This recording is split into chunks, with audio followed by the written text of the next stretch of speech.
Hi, Patrick here. Have Cheeto Will View. And we're back with our third book finished for our 52 books in 52 weeks. So, yeah, I know it's already the first week of February and I've only gotten two books down. But we're down with another one, so we got three.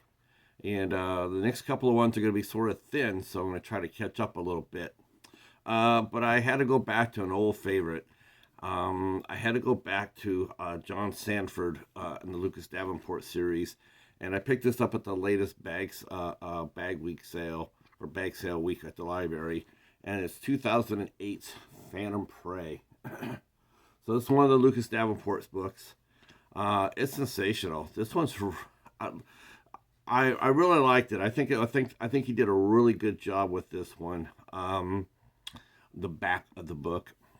It's a mother's nightmare. Well, let's go this way. This is a little bit better. Okay, so the synopsis for the book. After one troubled college student disappears and two others are found slashed to death, Lucas Davenport finds himself hunting what appears to be a modern-day Jack the Ripper. Unfortunately, the clues aren't adding up. And then there's the young goth girl who keeps appearing and disappearing. Where does she come from? Where does she go every night?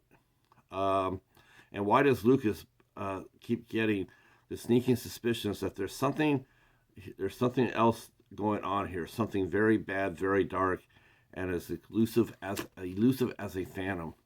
At first, I was a little bit perturbed by this one because it did have some similarities to some other books. Especially the Dr. Michael Beaker series, the two-parter there. A lot of the same type of deal, dealing with a crazy person, thinking themselves in the third person. And, before at first you're thinking, God, we've already seen this story before, but if you stay with it, you'll see that it's nothing like the first story. It has similarities, but it's not, and ultimately it's a very sad story. Actually, it's pretty sad, and you can't help but feel for the people involved for it, Lucas and everybody else in the story. But there's a strong B story in here too, and that is Lucas and his team they're keeping the movie Stakeout. That a few came out of in the '90s, where they were staking out this young lady to see if her boyfriend would come over to, get with her, and it had a same sort of theme with this one as well. And they're trying to capture these two Lithuanian gangsters, including one whose girlfriend they have under surveillance, and she's a corker too. Her name's Heather, and she's quite entertaining, and the cops find themselves spending a lot of time watching Heather. But it leads to a pair of terrific showdowns with the Lithuanian brothers, and it's pretty badass actually. And you gotta root for it.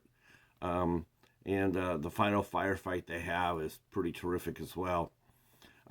This is a strong entry into the Prey series. This is one of the stronger ones. Like I said before, going into it, I was a little bit like, I've seen this before. But then I stayed with it, and then it just grew. It just blossomed, and it's an intense book. So this came out in 2008, and it has a little preview for another Prey book, and this one here ended up at 453 pages. That's the reason why this is only the third book so far, because I've been reading some big books. Reading them fast, but they're still 450 pages. That's no laughing matter. But if you're not into the Prey series, you have not heard about the Prey series or read any of the books, highly recommend that you do. You can get them anywhere and everywhere where they sell books at. I'm sure this is still a very popular series, so you can go get these at Barnes & Noble, get these on probably a lot of thrift stores, eBay, Amazon. Highly recommend it. All right, so that's book 3. We're on to the next one. I don't know what it's going to be yet, but it's going to be fun, whatever it is.